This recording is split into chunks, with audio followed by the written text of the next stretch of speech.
मिलकर बैठे हैं महफिल में जुगनू सारे। मिलकर बैठे हैं महफिल में जुगनू सारे। और मुद्दा ये कि सूरज को कैसे हटाया जाए। नमस्कार दोस्तों, आप सभी लोगों का एक बार पुनः आपके अपने चैनल आरुष्य नस्ल में हार्दिक अभिनंदन स्वागत है। मित्रों, हम लोग इस समय उत्तरांचलम नामक नाटक के तृतीय अंक का अध्ययन कर रहे हैं और उस अध्ययन श्रृंखला में अब तक हम सभी लोग कुल 43 श्लोकों तक का अध्ययन कर रहे हैं। और 43वें श्लोक में कथा कुछ इस प्रकार पहुंची थी कि सीता अपने पुराने दिनों को याद करते हुए कहती हैं कि किस प्रकार से उनका अपहरण हो रहा है और किस प्रकार से रावण उनको लेकर के जा रहा है और वो बचाने के लिए राम से गुहार लगा रहे, मुझे बचाइए बचाइए। तो यहाँ तक का अध्ययन हमने सब लोगों कर लिया था।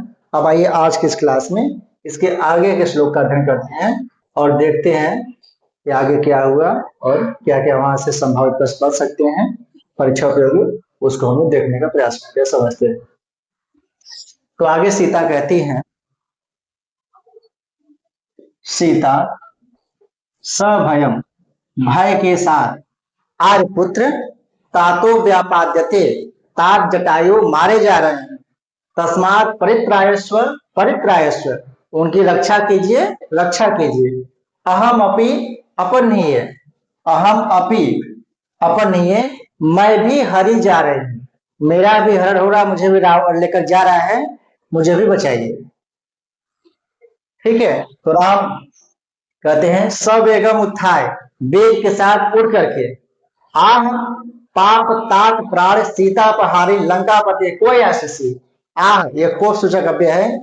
रे पापी, तात प्राण मतलब तात जटायु के प्राण को हरने वाले, और सीता पहाड़ी सीता को हरने वाले लंकापति रावण कोई आशीषी, तुम मुझसे बचकर कहां जाएगा। फिर वासंती कहती हैं, अय देव, हे देव, राक्षस कुल प्रलय धूम केतु, ये राम का विशेषण है। ठीक है, कि राक्षसों के कुल के लिए विनाश करने के लिए धूमकेतु के समान, तो राक्षसों के कुल के विनाश के लिए धूमकेतु के समान कौन है? राम। तो राक्षस कुल प्रलय धूमकेतु, हे राम, किम अद्य अपि, क्या आज भी इस समय भी, ते मन्यु विषय, क्या आपके क्रोध का कोई विषय है, कोई पापी बचा है? आपने तो सभी दुष्टों का संहार कर दिया, रावण को भी मार दिया, सीता को भी उठा लाए, सब कुछ हो गया, तो कोई आपका शत्रु बचा नहीं है। तो इस तरह से आप क्या कह रहे हैं? तो उसको ध्यान रखिएगा कि राक्षस कुल प्रलय धूमकेतु का विशेषण राम का विशेषण है। सीता अहो उद्भ्रांता अस्मि, अहो मैं भ्रमित सी हो गई, मतलब पुरानी घटनाओं को याद करके राम राम चिल्ला रहे, इस प्रकार से मेरी बुद्धि भ्रम हो गई है, मुझे भ्रम हो गया ऐसा। उद्भ्रांता अस्मि, मैं उद्भ्रांत सी हो गई। अब देखिए यहां से क्या क्या प्रश्न बन जाएगा। तो सबसे पहले तातो व्यापाद्यते, तात यहाँ पर किसके लिए आया है? जटायु के लिए आया है। व्यापाद्यते का क्या मतलब है? मारे जा रहे हैं। ठीक है, मारे जा रहे हैं। बी आ पद रिच कर्मवाच लग्न का प्रथम पुरुष ए वचन रूप है, इसका प्रकृति पद पूछ याद रखेगा। व्यापाद्यते बी आ पद रिच कर्मवाच लग्न का प्रथम पुरुष ए वचन का रूप है ये। अपन ही मैं भी हरि जा रही हूँ, अपहरी कर्म लड़का उत्तम पुरुष से वचन, तो अपन ही उत्तम पुरुष के लिए मैं भी हरि जा रही हूँ। अब अक्षर पूर्वक हरि धातु से कर्मवाच लड़का उत्तम पुरुष की वचन रूप है। मन्यु विषय में जो मन्यु शब्द आया है उसका अर्थ क्या है? क्रोध। लंकापति, लंकापति कौन है? लंकाया पति, लंका का पति षष्ठी तत्पुरुष समास है और रावण इसका अर्थ है। या कहा जाएगा, ये लिटकार मध्यम पुरुष के वचन रूप है, तुम कहां जाओगे। और राक्षस कुल प्रलय धूमकेतु किसका विशेषण है? ये राम का विशेषण है। उद्भ्रांता, उद्भ्रम का तो प्रत्यय लगा हुआ है। राम के क्रोध का विषय कौन था? रावण था। लंकापति में कौन समास? लंका या पति, लंकापति होगा, और षष्ठी तत्पुरुष समास है, उसका अर्थ है रावण। तो इतने सारे प्रश्न यहां से आपके बन जाए। ठीक है, आइए आगे चलते हैं।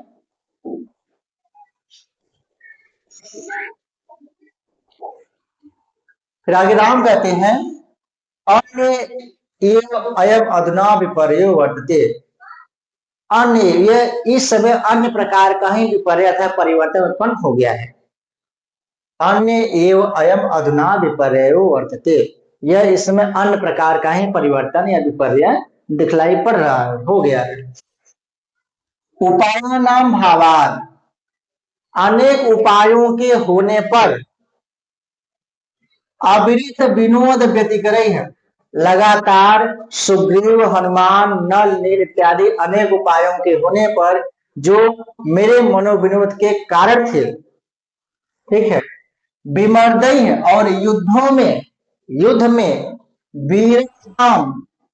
वीरों के जगत संसार में जनिताद्य अद्भुत रस को उत्पन्न करने वाले, युद्धों में अद्भुत रस को उत्पन्न करने वाले तमाम वीर योद्धाओं का साथ था मेरे पास। वियोगो मुग्धाक्षा यह सीता का विशेषण है कि भोली वाली प्यारी आंखों वाली जो सीता का वह जो वियोग था, स वह वियोग खलु रिपु घात अवधि अभूत, वह शत्रु के मारे जाने तक ही था।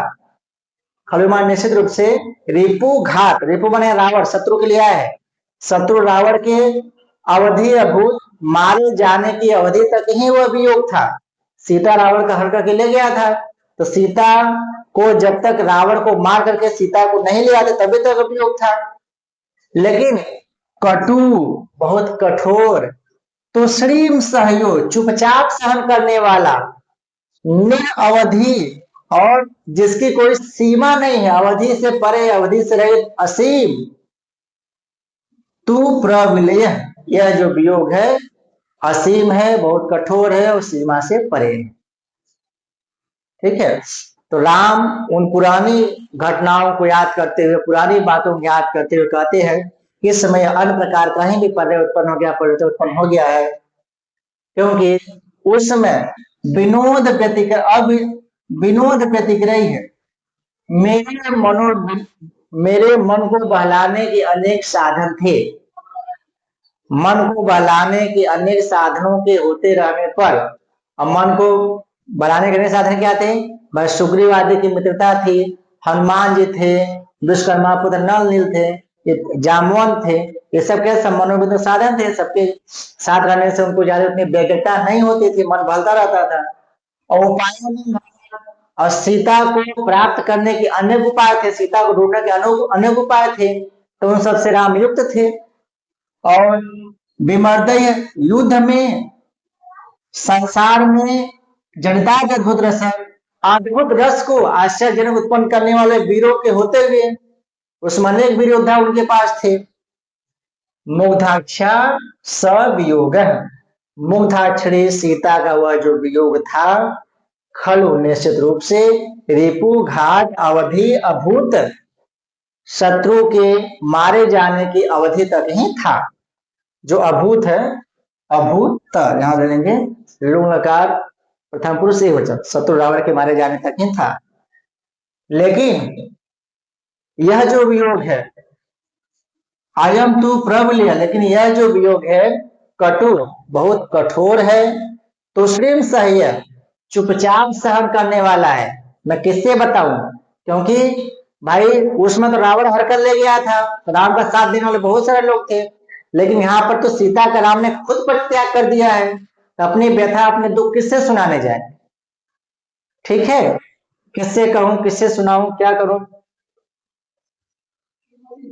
निरअवधि अयम तू प्रबलय, और यह जो वियोग है निरअवधि, अवधि से परे है, असीम है, अर्थात कभी मिलन की संभावना इसमें नहीं है। यहाँ वर्तमान विरह को पूर्व विरह की अपेक्षा अधिक कठोर, अधिक दुखद बताया गया है, अतः यहाँ पे व्यतिरेक अलंकार हो जाएगा। कौन सा अलंकार हो जाएगा, व्यतिरेक। ठीक है, तो उपाया नाम भावात, अनेक उपायों के होने पर, अनेक उपाय में क्या है, वह सुग्रीव हनुमान जामवंत नल नील इत्यादि जो सब योद्धा लोग थे, और उनके रहने से राम का मनोविनोद होते रहता था, मनोविनोद का समागम था, साधन था। और विमर्दय माने युद्ध, इसका शब्दार्थ याद रखिएगा कि विमर्दय माने युद्ध में होता है, और युद्ध में अद्भुत रस को उत्पन्न वाले अनेक वीर योद्धा उनके पास थे। और मुग्धाक्षा, भोली भाले सीता का वह जो वियोग था। रिपु, रिपु से यहाँ रावण का बोध है, शत्रु रावण के मारे जाने तक ही वह वियोग था। अबुध जो है लूण का प्रथम पुरुष एकवचन रूप है। और यह जो वर्तमान वियोग है वह कठोर है और चुपचाप सहन करने वाला है और निरवधि है, सीमा से परे, कभी मिलन इसमें नहीं होगा। अब देखिए यहाँ से क्या क्या प्रश्न आपकी परीक्षा के लिए बन जाएंगे। राम के मनोविनोद का उपाय क्या था? सुग्रीवादी थे पूर्व में, जब सीता हरण हुआ था, रावण ले गया था। अवधि में अवधा की प्रत्यय है और एक पुल्लिंग है, की प्रत्याशत पुल्लिंग होते हैं, ध्यान दीजिएगा। अवधि, विधि, उदधि, जलधि, ये सब पुल्लिंग शब्द है। मुग्धाक्षा बहुब्रीहि समास है। मुग्धे अक्षरी यस्या सा, भोली वाली, आंखों वाली, मनोहर आंखों वाली, सुंदर आंखों वाली सीता का विशेषण है। मुग्धाक्षा में मुग्ध अक्षी सच प्रत्यय है और नीस, मुग्ध अक्षी सच और नीस प्रत्यय है। मुग्धाक्षी प्लस तृतीया ए वचन कर देंगे, मुग्धाक्षा बन जाएगा। मुग्ध अक्षी सच नीच, नीस मुग्धाक्षी बनेगा और तृतीया ए वचन में मुग्धाक्षा। ठीक है। रिपु घटावधि, यहाँ रिपु से किसका वध है? बोध है रावण के, रावण के मारे जाने तक जो उपयोग था। व्यतिकर माने घटना या संबंध, वह जो पुराना घटना थी। व्यतिकर माने समागम में मिलन, मिलन भी होता है या पूर्वकालीन घटना के लिए है। ठीक है। विमर्दय माने युद्धों से, ये है।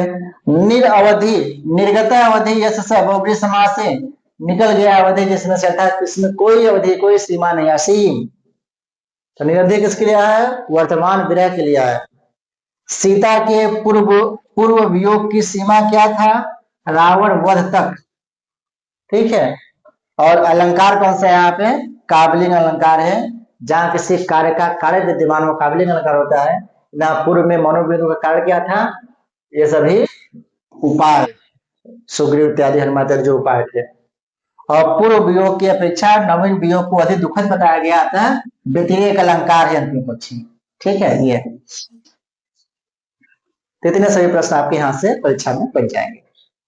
ठीक है। खास तौर से विमर्दय मान युद्धों से, युद्ध होता है। मुग्धाक्षा सीता विशेषण है। ठीक है। और निरवधि बहुब्रीहि समास है। रिपु से रिपु शत्रु रावण है। अभूत लुंग का प्रथम पुरुष एकवचन रूप है, ध्यान दीजिएगा। और पूर्व वियोग की अपेक्षा वर्तमान वियोग को ज्यादा कठिन बताने का यहाँ पर व्यतिरेक अलंकार है। इतने प्रश्न से बन। आइए आगे चलते हैं। आगे सीता कहती हैं, निरअवधि इति हा हतास्मि, निरवधि असीम विरह है, हा हतास्मि मंद भागिनी, हा मैं अभागी मारी गए। अर्थात सीता को जो थोड़ा बहुत उम्मीद बचा था कि हो सकता है कभी राम आए मुझे ढूंढते हुए और मुझे अपने राधाई ले जाए, मुझे अपना ले, लेकिन जब राम ने यह कहा कि यह जो वियोग है निरअवधि है, असीम है, कभी इससे मिलन नहीं होगा, तो सीता को जो थोड़ा वो जो उम्मीद थी, जो उम्मीद की किरण थी, वही निरअवधि शब्द से वह भी खत्म हो गई। इसलिए हा हताश में मन भागी, हा अभागिन में मारी गई। ठीक है। राम कहते हैं कष्टम हो, बहुत कष्ट है। यत्र कपिंद्र सख्यम अपि में वीर्यम हरिराम वृथा, प्रज्ञा जामवंतो न यत्र, न गति पुत्रस्य वायुरपि, मार्गम यत्र न विश्वकर्म तनयः कर्तुम नलो अपि क्षमः, सौमित्रे अपि पत्रिणाम अविषय, प्रिय जानकी क्वसि क्वसि। राम कहते हैं कि यत्र कपिंद्र सख्यम अपि में वृथा, यत्र माने जहां पर, जिस इस वर्तमान वियोग की बात हो रही है, जिस इस वर्तमान विरह में वियोग में, में माने मेरे लिए, राम के लिए है, अस्मत् षष्ठी वचन मम्या में, मेरे लिए कपिंद्र, कपिंद्र माने सुग्रीव, कपिंद्र सुग्रीव की सख्यम अपि मित्रता भी वृथा मन व्यर्थ है। जिस इस वियोग में मेरे लिए सुग्रीव की मित्रता भी व्यर्थ है और हरिराम वीर्य वृथा। हरि माने सभी बंदरों की, सभी जो मेरे वानर सेना थी जिसमें हनुमान जामुन इत्यादि महान महान योद्धा थे, ऐसे वानरों की सेना की वीरता भी व्यर्थ है। ठीक है। प्रज्ञा जामवंतो न यत्र, और जहां पर जामवंत की बुद्धि भी कुछ काम नहीं कर सकती है, प्रज्ञा में बुद्धि होता है, न यत्र जहां पर जिस इस योग में जामवंत की बुद्धि भी कोई काम नहीं कर सकती है, किसी उपयोग नहीं आ सकती है।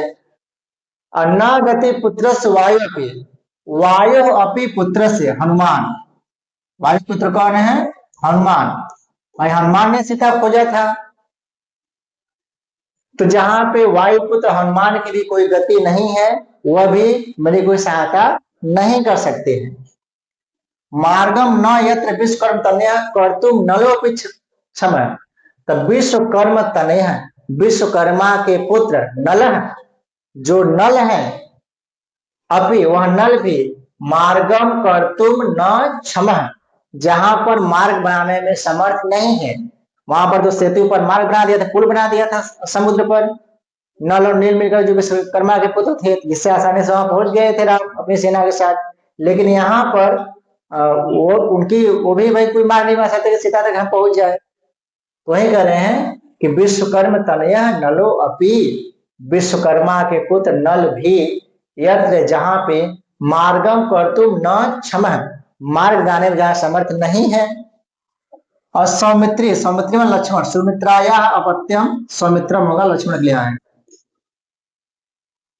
ठीक है। तो जहां पे यहाँ पे सौमित्री में ईय प्रत्यय है, अपत्य अर्थ में ईय प्रत्यय है। ठीक है, संतान अर्थ।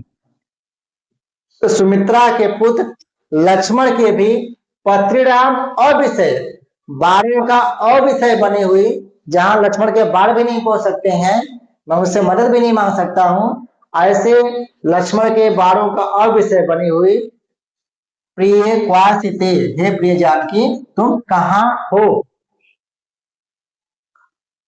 अर्थात तुम कहाँ निवास कर, तुम कहाँ रह रहे हो, तुम कहाँ हो, मैं तुम्हें कहाँ ढूंढूं। इस प्रकार से राम सीता को या करते हुए व्याकुल हो रहे हैं। ठीक है। अब देखिए यहां से क्या क्या प्रश्न बनेगा, पहले वो देख लेते हैं। तो सबसे पहले याद रखिएगा कपिंद्र, कपिंद्र किसका विशेषण है? तो कपिंद्र कौन है? सुग्रीव है। ठीक है। और सख्यम में सखी प्लस यह प्रत्यय सख्यम बनेगा। हरिराम बानरों का, हरि माने बानर होता है, तो हरिराम षष्ठी बहुवचन रूप है बानरों का। प्रज्ञा माने बुद्धि होता है, बानरों में सबसे बुद्धिमान कौन थे? जामवंत थे। ठीक है, बानरों में सबसे बुद्धिमान थे जामवंत। में मम या में अस्मत् षष्ठी बहुवचन रूप राम के लिए आए शब्द है। ठीक है। वायुपुत्र कौन है? हनुमान है, वायुपुत्र सपे। और हनुमान की माता कौन थी? अंजना थी, प्रज्ञा बुद्धि होता है। विश्वकर्म पुत्र कौन है? नल यहाँ पे आए हुए हैं। सौमित्री, सुमित्राया अपत्यम, अपत्य अर्थ में यहाँ पे ईय प्रत्यय है, अत ईय सूत्र से ईय प्रत्यय हुआ है, और लक्ष्मण है। तो सौमित्री मान लक्ष्मण होता है, सुमित्राया अपत्यम, अपत्य अर्थ में ईय प्रत्यय, सुमित्रा प्लस ईय प्रत्यय। अब पत्री में होता है बाण, पत्री में क्या होता है? बाण। तो सीता की प्राप्ति के लिए पूर्व प्रयुक्त जो 5 साधन है, कौन कौन? सुग्रीव, बानरों का पराक्रम, जामवंत की बुद्धि, हनुमान, नल, ये जो 5 हैं। ठीक है, 1 2 3 4 और 5। तो पूर्व प्राप्ति जो 5 साधन थे आदि का उल्लेख होने से समुच्चय अलंकार यहाँ पर है। और कौन सा छंद है? शार्दुल विकृत यहाँ पर छंद है, जिसमें 19 अक्षर होते हैं। तो इतने सभी प्रश्न यहां से आपके बन जाएंगे। ठीक है, आइए आगे चलते हैं।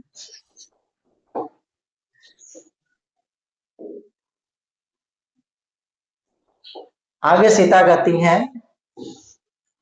बहुमान्यता अस्मि पूर्व विरहे, पूर्व विरहे, पूर्व विरह के समय में जब मेरा पहले अपहरण हुआ था, मैं राम से दूर हुई थी, तो उस पूर्व विरह के समय में बहुमान्यता अस्मि, मैं बहुत अधिक सम्मानित हुई हूँ। पूर्व विरह में कर्मधारय समास है, ठीक है। राम कहते हैं सखी वासंती, हे सखी वासंती, दुखाएव सुहृदाम इदानीम राम दर्शनम। इदानीम इस समय, सुहृदाम मित्रों के लिए, राम दर्शनम इस राम का दर्शन, इस राम का मिलन, दुखाएव दुख का कारण ही हो गया है। अर्थात मैं जिससे मिलूंगा उसको मैं रुलाऊंगा ही, तो इस समय इस राम का दर्शन मेरे मित्रों के लिए दुख का कारण हो गया है, दुख पूर्वक हो गया है। तुम भी मेरे साथ रहकर तुम्हें दुखित हो रहे हो, तुम्हें वियोग परेशान हो। कियत चिरम, कितने देर तक, स्वाम रोदिश्यामी मैं तुमको इस प्रकार से रुलाता रहूंगा। राम वसंतिस कह रहे हैं कि कितने समय तक मैं तुमको ऐसे रुलाता रहूंगा। तद इसलिए, अनुजानी ही माम गमनाय, माम गमनाय मुझे जाने के लिए, गमन करने के लिए, अनुजानी ही आज्ञा दो, अब मुझे अनुमति दो, मैं यहाँ से जाना चाहता हूँ। फिर सीता बीच में टपक पड़ती है, कहती हैं सोद्वेगम मोहम तमसाम आश्रित, घबराहट और मोह के साथ तमसा को गले लगा करके, हा भगवती तमसे, हे भगवती तमसे, गच्छति इदानीम आर्यपुत्र, आर्यपुत्र राम जा रहे हैं, किम करोमि मैं क्या करूं, ऐसे सीता परेशान हो रहे हैं। इति मूर्छति, ऐसा कह करके पांचवी और अंतिम बार सीता मूर्छित हो जाती हैं। बासंती एक बार मूर्छित हुई है, राम 2 बार मूर्छित हुए और सीता है 5वीं बार मूर्छित हुई है। ध्यान दीजिएगा, 1 2 5। तथा कहते वत्स से जानकी, हे पुत्री जानकी, समासु से ही, समासु से ही, धैर्य रखो, धैर्य रखो, लोड़ का रूप है। विधि तव अनुकूलो भविष्यति, भाग्य तुम्हारे अनुकूल होगा। तद आयुष्मतो कुशलयो, तुम्हारे दोनों पुत्रों, कुश और लव द्वंद समास है, कुशस्य लवस्य तव समाहार द्वंद है। तुम्हारे दोनों पुत्रों कुश और लव की वर्षाधि मंगल संपादित, जन्म ग्रंथि जन्म वर्ष मनाने के लिए, भागीरथी पदातिका में गच्छावन, भागीरथी गंगा के समीप जाना है, चलो हम वहां चलते हैं। तो धैर्य रखो, भाग्य तुम्हारे अनुकूल होगा, और तुम्हारे दोनों पुत्रों लव कुश की मंगल ग्रंथि माने के लिए, जन्मदिवस मनाने के लिए हम सब चलो भागीरथी के पास जाते हैं। तो यहाँ से क्वेश्चन बन सकता है कि सीता और तमसा लव कुश की जन्म जयंती मनाने के लिए किसके पास जाती हैं, तो भागीरथी के पास, गंगा के पास। ठीक है, देखिए यहाँ से क्या क्वेश्चन बन जाएगा, किस विषय में सीता बहुत सम्मानित हुई हैं, तो पूर्व विरह के संबंध में या प्रथम विरह के संबंध में, है ना। बहुमान्यता में पूर्व विरह, पूर्व विरह में पूर्व विरह कर्मधारय समास है। अनुजानी ही, जाने की अनुमति दो, अनुमति में प्रार्थना में आज्ञा, आशीर्वाद में लोट लकार होता है, तो अनुज्ञा लोट लकार उत्तम पुरुष एवं रूप है, मुझे आज्ञा दो। सोद्वेगम, उद्वेगस्य मोहस्य द्वंद समास है, सोद्वेगम ताभ्याम सहितम अभिभाव, तो उद्वेगस्य मोहस्य द्वंद हो जाएगा, ताभ्याम सहितम अभिभाव, तो सोद्वेग मोहम में आपका अभिभाव समास पूरा बन जाएगा। अंतिम माने समीप होता है। 12वें वर्षगांठ के लिए तमसा सीता कहाँ जा रही हैं, गंगा के पास। कितने प्रश्न यहां से बन जाएंगे। आइए आगे चलते हैं। सीता कहती हैं भगवती प्रसीद, हे देवी कृपा करो, क्षण मात्र अपनी दुर्लभ दर्शनम जन्म पश्यामी, क्षण मात्र के लिए भी जिसका दर्शन दुर्लभ है, ऐसे व्यक्ति राम को मुझे क्षण भर के थोड़ा सा और देख लेने। तो किसका क्षण मात्र के लिए भी दर्शन दुर्लभ है, राम का। क्षण मात्र अपनी दुर्लभ दर्शनम जन्म पश्यामी, राम राम कहते हैं अस्थि चेद इदानीम अश्वमेध धर्मसाचारी में, अस्थि माने हो गई है, इदानी माने इस समय, अश्वमेध सह धर्मचारी मेरे अश्वमेध यज्ञ की सधर्मचारी मेरी पत्नी इस समय मेरे पास है। अस्थि चेत इदानीम अश्वमेध सधर्मचारी में, मेरी इस समय अश्वमेध यज्ञ की सधर्मचारी मेरी पत्नी हो गई है, मेरे पास है। तो राम ने कौन सा यज्ञ किया था, अश्वमेध यज्ञ किया था। अश्वमेध यज्ञ में राम की सधर्मचारी कौन थी, सीता। कैसे सीता, सीता की प्रतिकृति सोने की मूर्ति थी। सीता फिर कहती हैं साक्षेपम आक्षेप के साथ, आर्यपुत्र का, हे आर्यपुत्र वह कौन है? सीता को आश्चर्य था, क्या शादी उदी कर लिए क्या? भाई अश्वमेध के बिना पत्नी का संभव नहीं होता है, पत्नी उसमें होनी चाहिए, और मैं तो यहाँ हूं, तो कौन इनके साथ ब्रह्मचारी बन गई है? बासंती फिर कहती हैं परिणीतम अपनी किम, क्या आपने शादी भी कर लिया? परिणीत मनस विवाह, क्या आपने विवाह भी कर लिया? राम, नहीं नहीं, मैंने शादी नहीं किया है। हिरणमयो सीता प्रतिकृति, हिरणमय सोने की बनी हुई सीता की प्रतिकृति माने मूर्ति है, वो सोने की बनी हुई सीता की मूर्ति है, जिसके साथ में अश्वमेध यज्ञ कर रहा हूं। सीता सोच्छ्वास आश्रम, उच्छ्वास के साथ आंखों में आंसू लेकर के, आर्यपुत्र, हे आर्यपुत्र, इदानीम असि त्वम, इदानीम त्वम असि, आज भी आप वही हैं। मतलब जो राम पहले थे, जो मुझसे इतना प्रेम करते थे, मुझे इतना चाहते थे, मानते थे, आज भी आप वही हैं, आज भी आप मुझसे उतना ही प्रेम करते हैं। अहो अहो उत्खात इदानीम, इसमें निकल गया, उखड़ गया क्या? परित्याग शल्यम आर्यपुत्र, आर्यपुत्र, आर्यपुत्र राम के द्वारा परित्याग शल्यम में मेरा जो परित्याग रूपी जो कांटा मेरे हृदय में चुभा था, उत्खात इदानीम, अब वो उखाड़ दिया गया। अर्थात राम ने मुझे जो इतना सम्मान दिया है, उस सम्मान से जो मेरे हृदय में, मेरे दिल में परित्याग रूपी जो दुख था, जो कांटा चुभा हुआ था, आज राम ने उसको भी निकाल दिया। उत्खात इदानीम में परित्याग शल्यम, परित्याग रूपी शल्य माने कांटा जो चुभा था, उसे राम ने इस अपने वचन द्वारा, इस कृत्य के द्वारा, इस कार्य के द्वारा उसको भी दूर कर दिया। अब मुझे राम से कोई शिकायत नहीं है। तो परिणीत माने क्या होता है? परिणी और कट प्रत्यय है, ठीक है, विवाह होता है। परित्याग शल्य में परित्याग रूपी कांटा, रूपक कम धारा समास है, परित्याग एव शल्यम, परित्याग शल्यम रूपक कम धारा है। हिरणमयी में मयट प्रत्यय है, और प्रतिकृति माने होता है प्रतिमा या मूर्ति। राम ने कौन सा किया था? अश्वमेध यज्ञ किया था। राम की अश्वमेध यज्ञ में सदाचारी कौन है? सीता प्रतिकृति, सीता की मूर्ति, और इतना माने विवाह होता है, ठीक है। आगे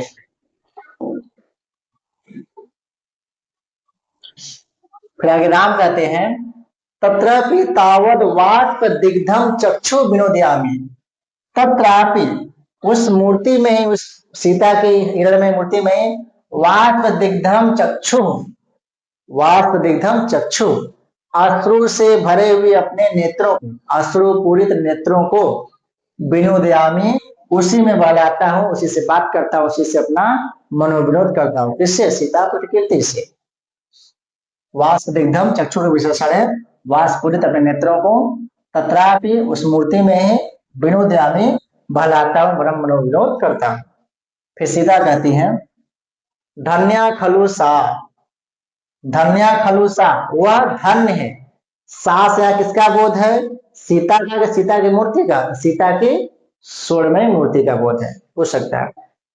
या एवं आर्यपुत्र, या एवं आर्यपुत्र, जो जिसे आर्यपुत्र बहुमन्यते, इस प्रकार से बहुत सम्मान दे रहे हैं, देते हैं। तो धन्या खलुसा एवं आर्यपुत्र बहुमन्यते, यह सीता कथन प्रतिमूर्ति के लिए, अपनी मूर्ति के लिए, अर्थात खुद के लिए। एवं आर्यपुत्र विनोदयंत्या, या एवं आर्यपुत्र विनोदयंत्या, जो इस आर्यपुत्र का मनोविनोद करते हुए आशा बंधनम खलु जाता जीवलोकस्य, संसार के लिए आशा का बंधन हो गई है। तो संसार के लिए आशा का बंधन कौन हो गई है? सीता प्रतिकृति, सीता की मूर्ति, जो राम को इस प्रकार से जिंदा रखी हुई है। राम उस प्रकार से उससे अपना बातचीत करके उससे मनोविनोद करते हैं। तो वह सीता कहती है कि वह सीता की मूर्ति जो धन्य है, जिसे राम इतना मानते हैं। और एवं आर्यपुत्र विनोदयंत्या, जो आर्यपुत्र का मनोविनोद करते हुए आशा बंधनम खलो जाता है जीवलोक से, संसार के लिए आशा का बंधन हो गई है, जो राम को जीवित रखे हुई है। तमसा, फिर तमसा कहती हैं सस्मितम स्नेह आर्द्र परिस्वज्य, हल्की से मुस्कान के साथ और स्नेह से सीता को गले लगा करके। अयि वत्से, हे पुत्री, एवं आत्मा स्तूयते, एवं आत्मानम स्तूयते, इस प्रकार से तुम अपने ही बड़ाई कर रहे हो, अपनी ही प्रशंसा कर रहे हो। जब सीता कहती हैं कि वह मूर्ति धन है जिसे राम इतना मानते हैं और जिसमें अपना मनोरंजन करते हैं, वह संसार के लिए आशा का बंधन हो गई है, तो तमसा थोड़ी सी मुस्कुरा देती हैं और कहते कि हे पुत्री, इस प्रकार से तुम अपने ही बड़ाई कर रही हो। सीता सलज्जम, लज्जा के साथ, परिह परिहसिता अस्मि भगवत्या, भगवती तमसा ने मेरा परिहास किया, मेरा मजाक उड़ाया ऐसा कह करके। वासंती, महान अयम व्यतिरोको अस्माकं प्रसाद, महान अयम व्यतिरोको अस्माकं प्रसाद, आपका यह महान मिलन, आपका यह मिलन, राम का यह मिलन, अस्माकम हमारे लिए, महान प्रसाद है, महान प्रसाद है। अयम व्यतिरेको, आपका यह मिलन, अस्माकम महान प्रसाद, हमारे ऊपर बहुत बड़ी कृपा है, अनुग्रह है, प्रसाद। किसके, कौन किसका कथन है? वासंती कथन है। गमनम प्रति, जाने के प्रति, यथा कार्य हानि न होती, जिस प्रकार से जैसे आपके कार्य की हानि न हो, तथा कार्य, वैसा आप कार्य करिए। यदि आपको विलंब हो रहा है, कोई कार्य हो, तो आप जा सकते हैं, ऐसा वासंती कहती है। तो गमनम प्रति यथा कार्य हानि न होती तथा कार्य, किससे कथन है? वासंती कथन राम के लिए। कार्य में अड़ियत प्रत्यय है, कार्य हमारे धार्य में सब अड़ियत प्रत्यय है, री हलोड़िया सूत्र से, री हलोड़ियत।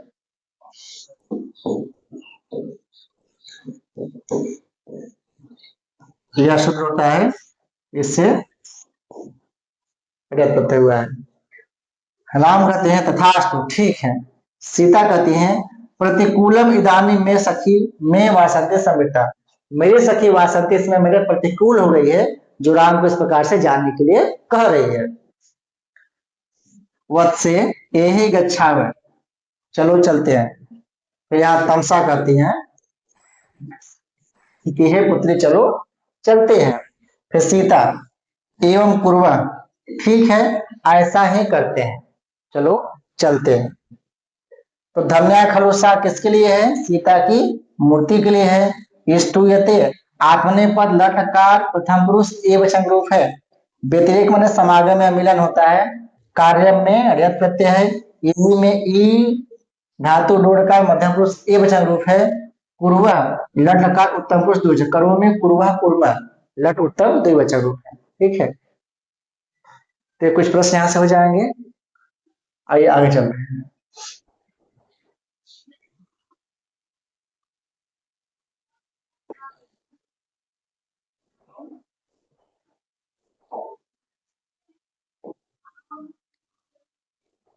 तमसा कथम व गम्यते, तमसा जब सीता कहती ठीक है ऐसा ही करते चलो चलते हैं, तो तमसा कहती हैं कथम व गम्य से, गम्यते कैसे चला जाए, कैसे चले। यह यस्या यस्यास्तव, क्योंकि तुम, कैसे चलूं, तुम तो कहीं और खोई हुई हो, ऐसा वासंती कहते हैं। आइए आप लोगों को प्रेम पर एक छोटी सी दो चार लाइन कविता सुनाते हैं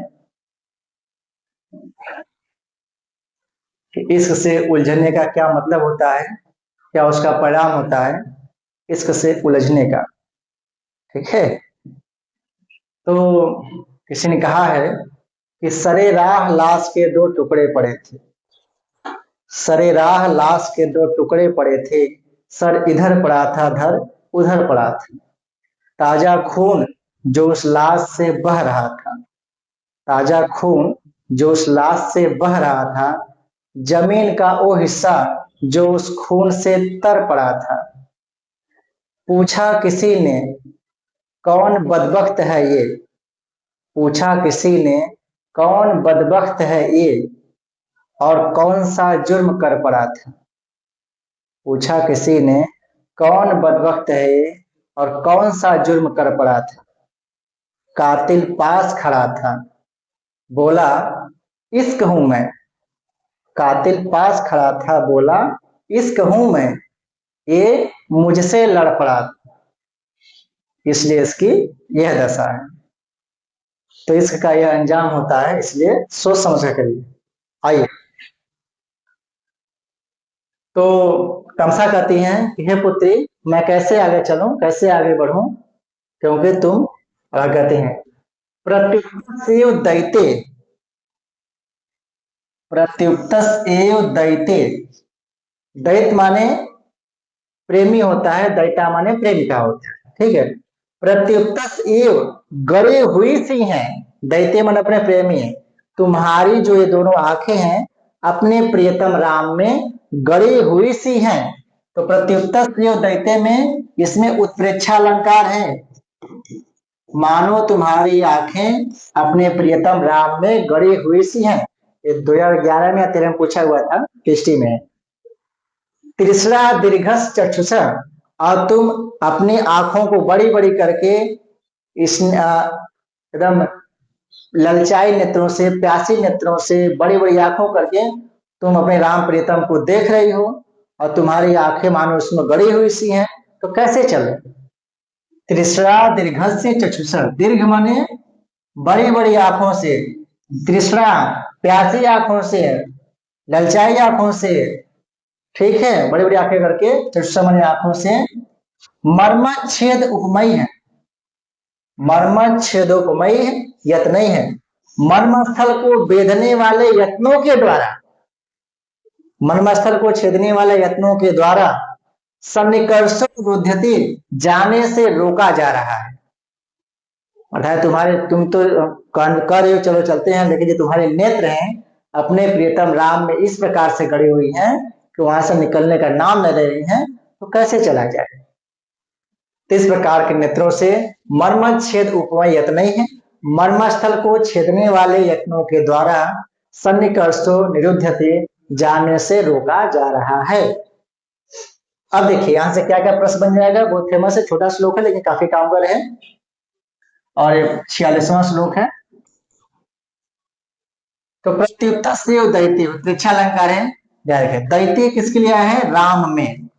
मर्म छेद उपमय, मर्मणा छेद तेन उपमा यस्ते, बहुब्रीहि समास है, मर्म स्थल को छेदने वाले यत्नों के द्वारा, सन्निकर्ष, समनिकृष घय प्रत्यय है, अलंकार कौन सा, उपमा अलंकार है, इसमें मर्म छेद उपमय में यहाँ पर उपमा अलंकार है, उपमा शब्द के प्रयोग से। छंद कौन सा है, अनुष्टुप छंद है। निरुद्धते रोका जा रहा है, निरुद्ध कर्मवाच लड़का प्रथम पुरुष एवचन रूप है, निरुद्ध कर्मवाच लड़का प्रथम पुरुष एवचन, ठीक है। तो मुख्यतः 2-3 प्रश्न विशेष फेमस है। प्रत्युत्तर से दैत्य में उत्प्रेक्षा अलंकार है, दैत्य पद राम के लिए आया है, ठीक है, और मर्म छेद उपमय यत्न में उपमा अलंकार है, बस इतना, और अनुष्टुप छंद है, नैधांतिक। फिर सीता कहती हैं आगे, नमः सुकृत पुण्य जन दर्शनीया दर्शनीयाभ्याम आर्य पुत्र चरण कमलाभ्याम, सुकृत पुण्य जन दर्शनीयाभ्याम, पुण्यात्मा लोगों के दर्शन हेतु, दर्शन के लिए, मतलब पुण्यात्मा लोगों के लिए दर्शन तुल्य आर्य पुत्र के दोनों चरणों, कमल सभी चरणों को नमस्कार है। सुकृत पुण्य जन दर्शनीया, बहुत अच्छे कर्मों के द्वारा, पूरे जनों के द्वारा जो दर्शनीय है, कौन, आर्य पुत्र चरण कमलाभ्याम, आर्य पुत्र के दोनों कमल रूपी चरणों को नमः माने मैं नमस्कार करती हूँ, प्रणाम करती हूँ, ठीक है। तो यहाँ पर रूपक है,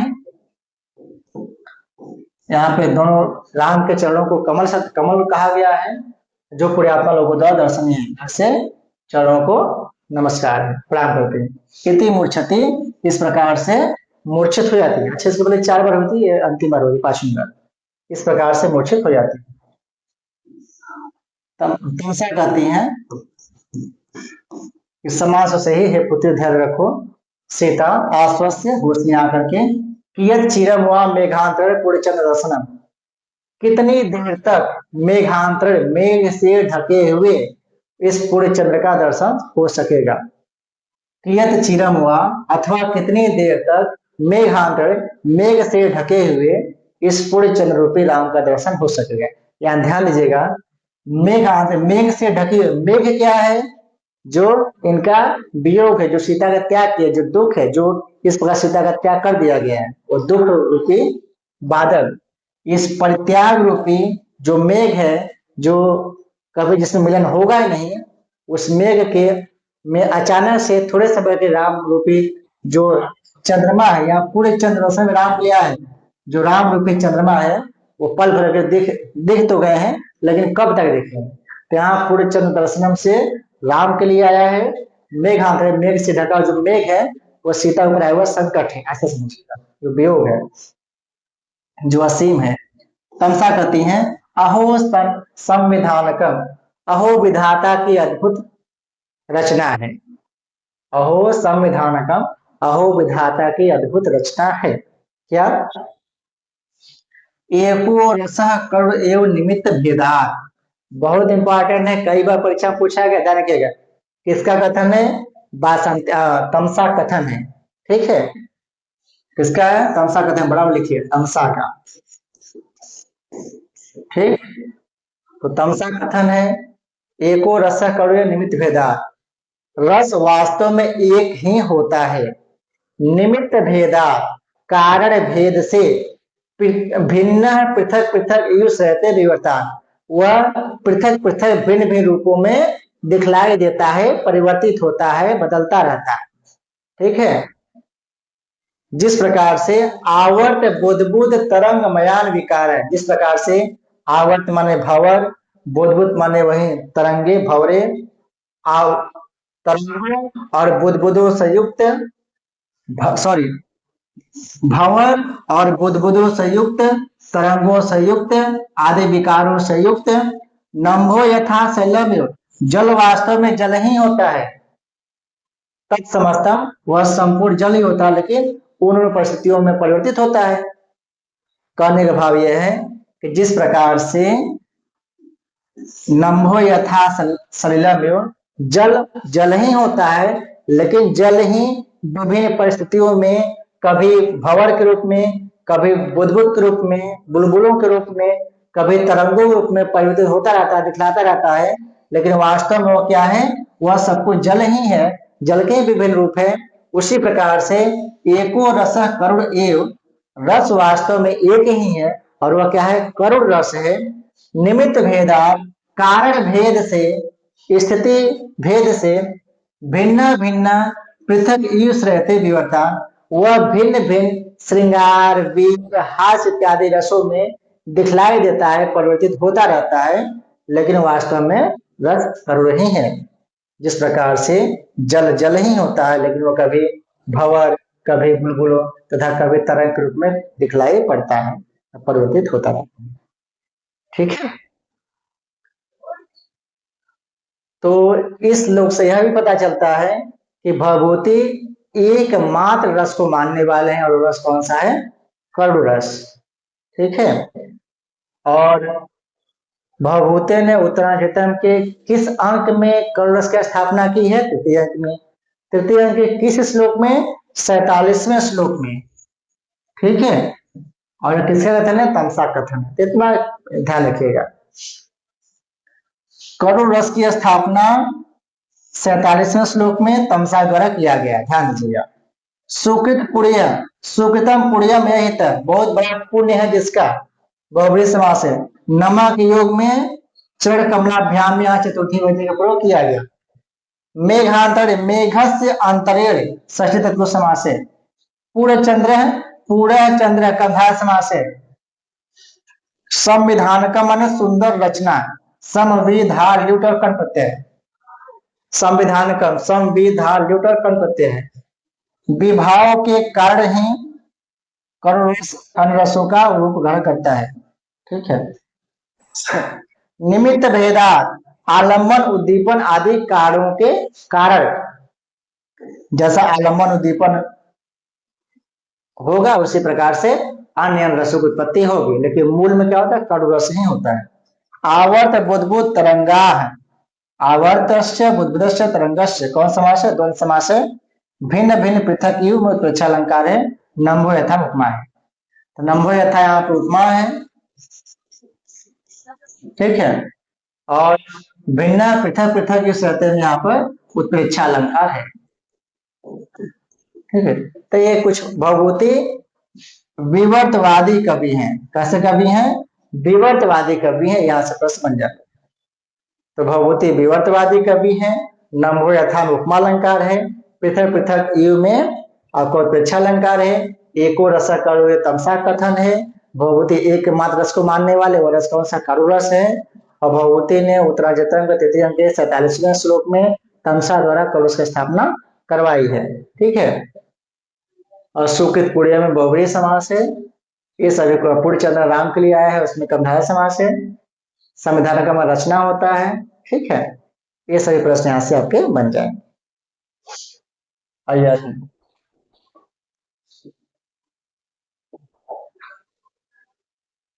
राम, आगे राम कहते हैं अय विमान राज इतः इतः, हे विमान राज इधर से चलो, इधर से चलो।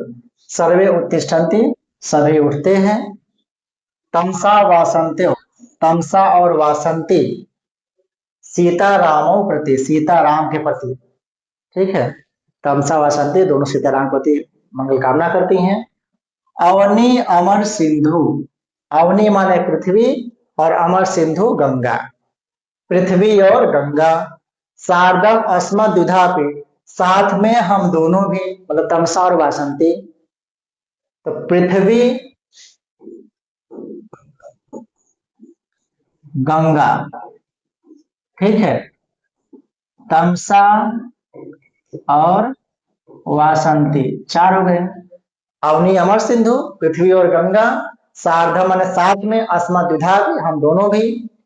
सच कुलपति आद्य छंदसाम यह प्रयुक्ता, और वह कुलपति, सच कुलपति और वह कुलपति आदि छंदसाम यह प्रयुक्ता, जो आदि छंद के प्रथम प्रयुक्ता है। लौकिक छंद के जो प्रथम प्रयुक्ता है कौन? वाल्मीकि। लौकिक छंद के प्रथम प्रयुक्ता जो वाल्मीकि है, वह वाल्मीकि। और सच मुनि, और वह मुनि अनुयात है अरुंधति को, और अरुंधति द्वारा अनुसरण किए जाने वाले वह वशिष्ठ मुनि। तो वाल्मीकि हो गए और वशिष्ठ मुनि हो गए। तब वितरतु भद्रम भद्रम भूयसे मंगलाय, आपके मंगल के लिए हम सभी लोग मिलकर के मंगल की कामना करते हैं। तब वितरतु आपके कल्याण के लिए, भद्रम भूयसे मंगलाय हम सब अत्यधिक मंगल कामना करते हैं। तो राम और सीता की मंगल कामना कितने लोगों ने किया है? भाई वासंती सीता तो की है, लेकिन साथ में इतने लोगों के लिए कहा है, पृथ्वी, गंगा, तमसा, वासंती, वाल्मीकि और वशिष्ठ, 2 4 6 लोग, ठीक है। इति निष्क्रांता सर्वे, इस प्रकार से सभी लोग चले जाते हैं। इति महाकवि श्री भवभूति विरचित, इस प्रकार महाकवि भवभूति द्वारा रचित उत्तरामचरित, उत्तरामचरित का छाया नामक तृतीय अंक का समाप्त, तीसरा अंक समाप्त होता है। तो राम सीता की मंगल कामना करती है तमसा व वासंती। राम व सीता के मंगल के लिए किसकी वंदना की गई है? तो पृथ्वी, गंगा, कुलपति वाल्मीकि, अरुंधति से अनुगत वशिष्ठ, तमसा और वासंती, तो कुल 6 लोग मिलकर के मंगल कामना किए हैं। लौकिक छंद के प्रथम प्रयोक्ता कौन है? वाल्मीकि हैं, ठीक है। और अरुंधति से अनुगत कौन है? वशिष्ठ हैं। भूयसे में बहु प्लस यश प्रत्यय है। तृतीय अंक राम और सीता के मिलन का मार्ग प्रशस्त करता है। ध्यान दीजिएगा, राम और सीता के मिलन का मार्ग प्रशस्त कौन करता है? तो तृतीय अंक करता है। अलंकार कौन सा है? तुल्य योग्यता अलंकार। यहाँ पर कुलपति किसे कहते हैं? तो 10,000 छात्रों का देखभाल करने वाला गुरु, 10,000 छात्रों को पढ़ने पढ़ाने वाला, उनके खाने पीने सोने रहने की व्यवस्था करने वाला जो गुरु होता है वो कुलपति कहलाता है। तो कुलपति कौन है? वाल्मीकि हैं। आदि छंद के प्रथम प्रवक्ता कौन है? वाल्मीकि हैं। अवनी कौन है? पृथ्वी। अमर सिंधु कौन है? गंगा है। अस्मद उदाहरण से तमसा वासंती के बोध है, ठीक है। अरुंधति द्वारा अनुगत कौन है? वशिष्ठ है। वशिष्ठ की पत्नी कौन है? अरुंधति है। अरुंधति के पति कौन है? वशिष्ठ है। भूयसे में बहुत अधिक होता है, मंगला मंगल के लिए, वितरतु माने हम लोग उसमें कल्याण के लिए सम्मिलित हो, कल्याणकारी हो। इस प्रकार से इतने सभी प्रश्न यहाँ से बन जाएंगे और इस प्रकार से भवभूति विरचित उत्तर क्षेत्रम का यह तृतीय अंग आपका समाप्त होता है। ठीक है, तो इस प्रकार उत्तर क्षेत्र समाप्त होता है। अब पढ़ने की बारी आप लोगों को है, तैयार करने की बारी आप लोगों की है। ठीक है, मेरा क्या, हम तो खाली हो गए। तो ठीक है, अब मिलते हैं अगली क्लास में किसी नए टॉपिक के साथ, नए जोश खरोश के साथ। बस रिक्वेस्ट यही है कि आप लोग इसको अच्छे से पढ़िए, मन से पढ़िए, समझ के पढ़िए। जितना हम लोग पढ़ लिए इसके बाहर से कुछ नहीं आएगा, भरोसा रखिए, विश्वास रखिए।